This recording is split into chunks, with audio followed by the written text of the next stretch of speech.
Hey, it's Dan, and in this video, I'll show you how to prep your motorcycle for winter storage. Now, if you're only planning to store it for a few months over the winter, there's really not a whole lot for you to do.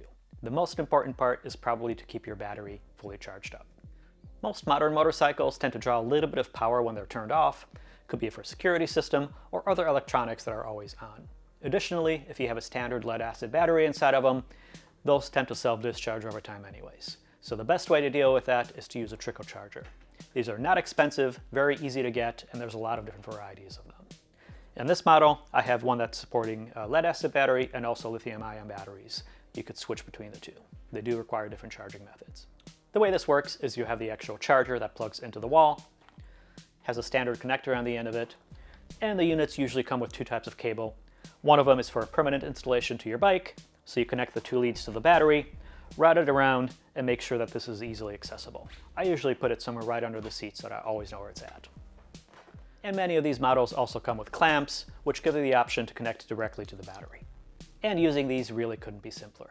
You plug this into the wall outlet, you plug the other end into the motorcycle, and you're good to go. Your battery will always remain at the correct voltage level. There's also a lot of talk about using a fuel stabilizer like Stable for winter storage, but that's really not necessary unless you plan to store your bike away for an extended period of time.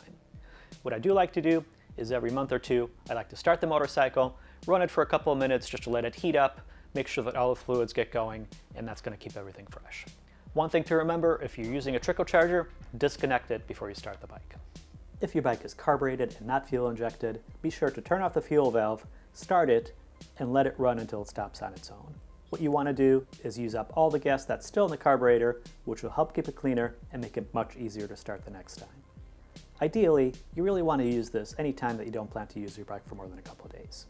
If you do plan to put your bike away for more than just the winter, it's a good idea to add the fuel stabilizer. Just make sure that you follow directions. Don't add too much and let the bike run for a few minutes to make sure that it circulates through the system. And if you have a change of a motorcycle, make sure to clean it and lube it up to keep it from rusting. The other thing that I like to do is to add a little extra air into the front and the rear tires, say 5 psi.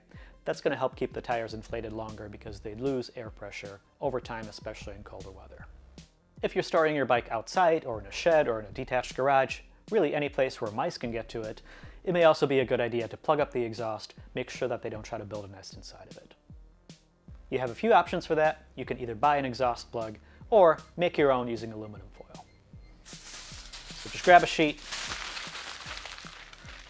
crumble it up lightly, and then stick it in the exhaust. Make sure it doesn't fall all the way through so that it's easy to pull back out. The idea is to discourage them from thinking that it's a good place to build a home. If you have a set of Paddock Stands that'll lift the front and back wheel off the ground, it may also be a good idea to use those.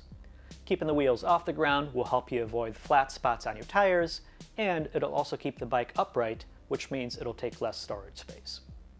And finally, it may also be a good idea to use a motorcycle cover, especially if you're storing it outside or somewhere in a shed where it's prone to elements.